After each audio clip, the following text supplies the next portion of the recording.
with Joey B. He's here. Well, Mark's not here again because Mark got hockey. Mark's not here, but I'm back and happy Mark, to be here. Mark tweeted out like he was okay after last week's show. In case anybody was wondering why he wasn't here last week. Oh, did he? Yeah. I didn't see that. That was funny, but Mark got hockey. We're coming down to the last 2 weeks of winter sports. We got 2 Lynn teams left in the tournament. Friday we had some wild games. Wild games at both places, at Lynn Tech and at St. Mary's. Which one do you want to start with first? You know what? It's your show. You pick. Let's start with St. Mary's. Okay. Minus the loss, that was quite the game.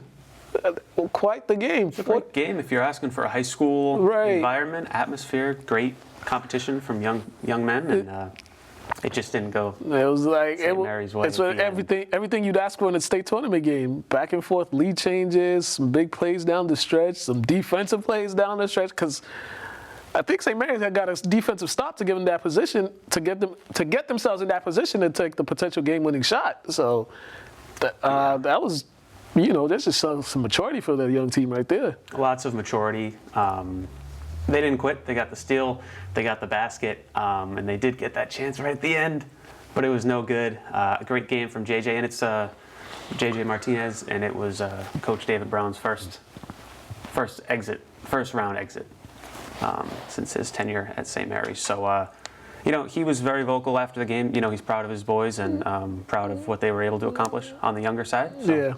Yeah, and the score the way it ended up, I don't think a lot of people saw that coming just because they kind of played very well down the stretch to close out the season, giving themselves some momentum. And then especially I think they lose like 1 game at home this season, 1 or 2 games at home this season. They played really well at home. And sometimes basketball is kind of like sometimes the shots just don't fall.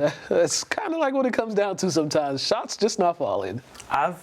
I've gone to a couple games recently where sometimes the better team wins, sometimes it's 50-50, and sometimes the ball just doesn't go your way. Yeah. I'm not saying that's what happened or what didn't happen, but as long as you can take a positive from the negative moving forward, if you're St. Mary's, that's and I'm sure Brown and company will do that. And, next year they'll be better because of it. Yeah, got a lot of guys returning. They lost, I think, 4 or 5 seniors, one senior starter. So they're gonna have a core of their starters coming back, and then some guys that were coming off the bench probably gonna be inserted into the starting lineup. So are they Boverini favorites next year? Probably.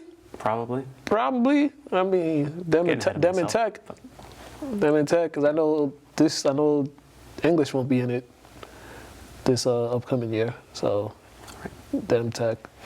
We'll see. We'll see how teams look, because they might all look different by the time we get to basketball season in 2024 again. Lynn Tech boys. Ooh. It wasn't looking too good in the first half. It was not looking too good in the first half. I think it was their first home game as hosting a state tournament game. I think there was just a lot of nerves for some of those guys. It took them. Luckily, it took them the second half to settle down, so it didn't take too long for them to just refocus and settle into the game. But yeah, at the first half, they didn't look like themselves. Those guys came in and they just hit them in the mouth early, and it was kind of like they hit them with their own game with the fast break, high tempo. And Tech, they were getting some shots, but they were turning the ball over here and there, missing some shots, missing some layups. It was just they weren't looking like themselves. Yeah, when you're on the younger side, those are some of the growing pains that will happen, those slow, late starts. And Coach Corey Bingham was very clear when he said, at halftime, I didn't really know what to say to those guys. What are you supposed to say in that moment? They all know what they have to do. So now it's just a matter of execution and getting over those nerves, and they were able to do it. The crowd didn't hurt. Yeah, it was packed in that gym. It was packed in there. It was packed, a full house in that newly renovated gym also helps. Having that newly renovated gym, bringing everybody out. I got to give a lot of credit. Edric Gonzalez, Jaden Welch.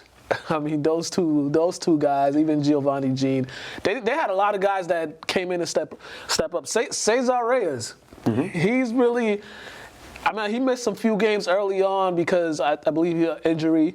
But then the games since he's been back in the rotation, every time he comes in, he's just that guy, the hustle guy. He's gonna hustle. He's gonna play defense. He's gonna get you some steals here and there, and he'll give you some free baskets. But those other three guys, especially Welch and Gonzalez, they play like seniors. They play like seniors. Yeah, not to sound like a broken record, but I think it takes two things for a younger program to succeed. It takes a coach with a vision, which Corey has, and it takes young players to know their roles and buy in, and they've been doing it. Yeah, and now tonight they're hosting Georgetown. They got a chance to go to the round of 8 it's been a while. It's been a while. I can't think back of when, but it's been double-digit years since they've been in the round of 8, and with this possibly being their last home game of the season. God, they gotta send the crowd off in the right way because This is for the seniors. This is their last home game. You know, looking at the bracket, it's a really good one. Obviously, it's 8 versus 9, I believe. But I've talked to a few people, and they say, "Oh, I'm going."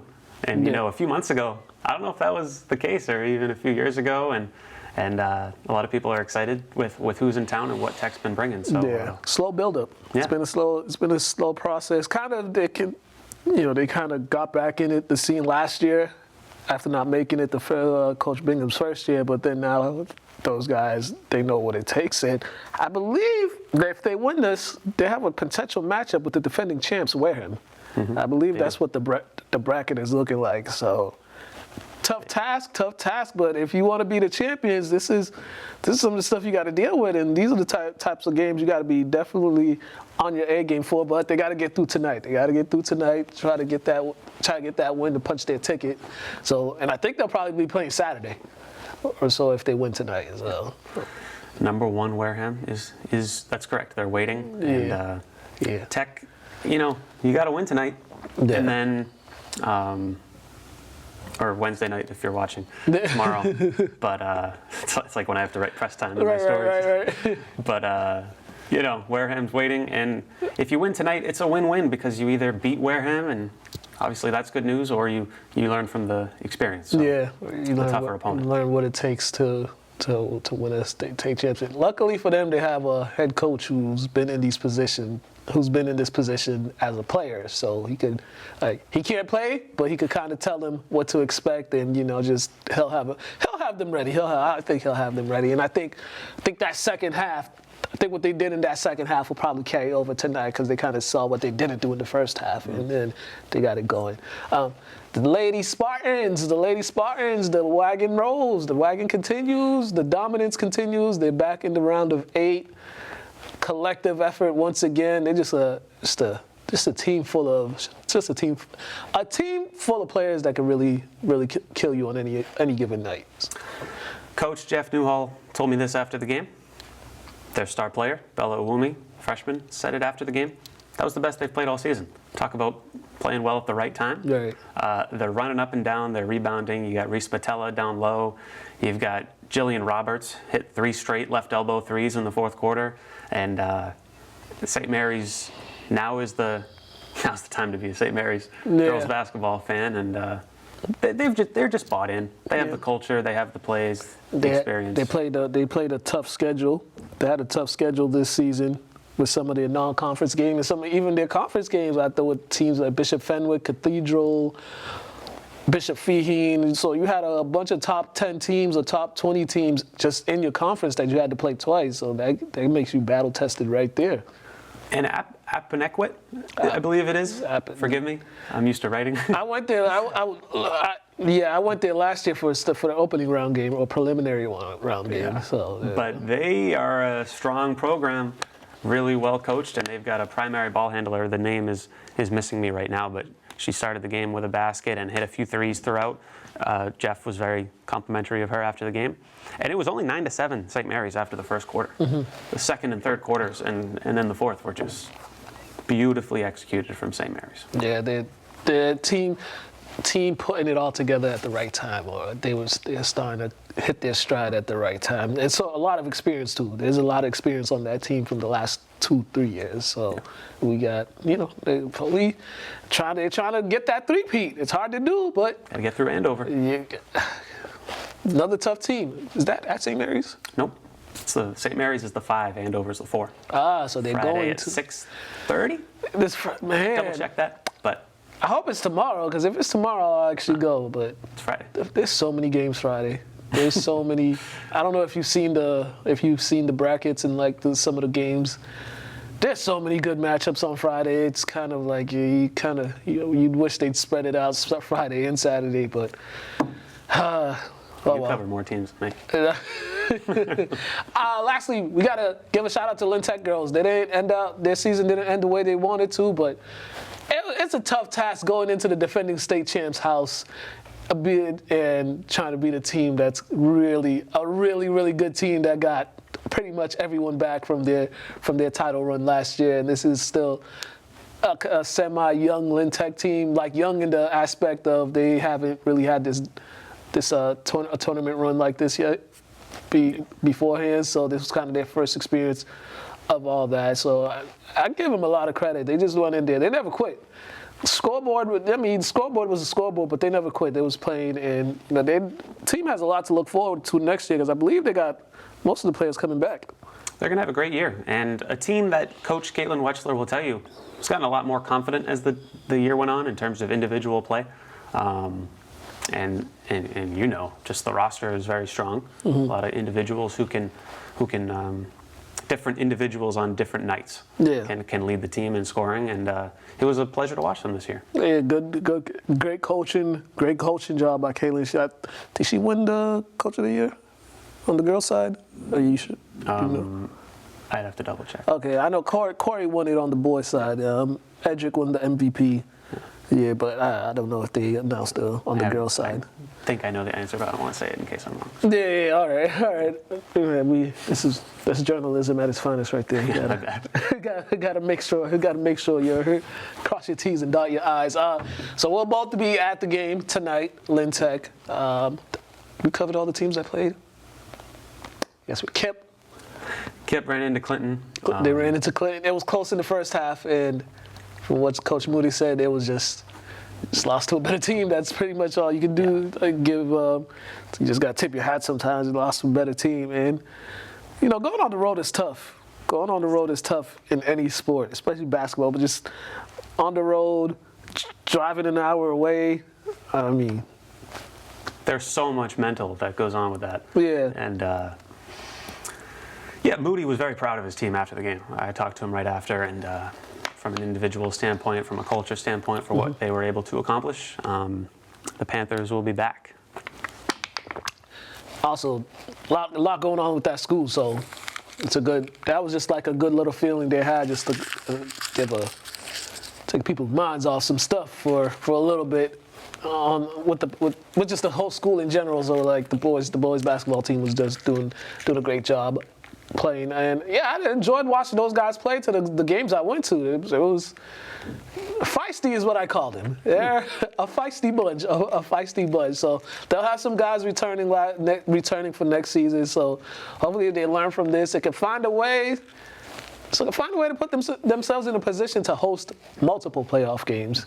Like you said, those games against Peabody and Bishop Fenwick definitely helped them. So for next year, they're able to schedule a couple more non-conference games that'll help them. They'll help boost their rankings and help them get a spot in a couple playoff games, or 1 or 2 playoff games at home, because that's kind of what you want.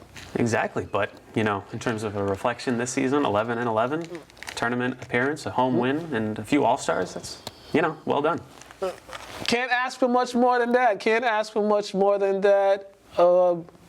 What do we got for the articles this week? You got it? What we got for articles tonight. Speaking of Lynn Tech, we have an Endicott College student, Cameron Pleasant, who chipped in and wrote a story about Tech that was in today's paper, Wednesday's paper. So check that out. And then I'll be at the Lynn Tech game, and then Mark will be at 2 St. Mary's games, girls hockey and girls basketball. If the girls' basketball is Thursday, I would have went, but it's Friday. I don't know. We might see you there. There's like 3 games I got to choose from. It's either Go to Babson College for Lowell for Lawrence and Catholic Memorial. Go to Worcester for Worcester North and Lowell. Or go to North Andover for Xaverian and North Andover. So, yeah, Division One bracket in the boys' side is out of control. But they got all these games Friday. Like put a couple on Saturday for the people. I see you at Boston College every now and then. Yeah. Wow. Boston College, but my last home game from there was a couple weeks ago because state tournament taking up all my time. So yeah, I won't be able to make it. Tell me about it. Yeah, but I think the state championships is next weekend. I believe so. Yeah. Yeah, so I might, I'm supposed to go somewhere, but I might have to cancel that because of the state championships. Oh, man, we got to get out of here, man. Make sure you go follow Joey and make sure you go check out Item Live and read up the articles they got up on there as well. So, it's our high school sports updates for y'all. We're out of here. Have a good one, ladies and gentlemen.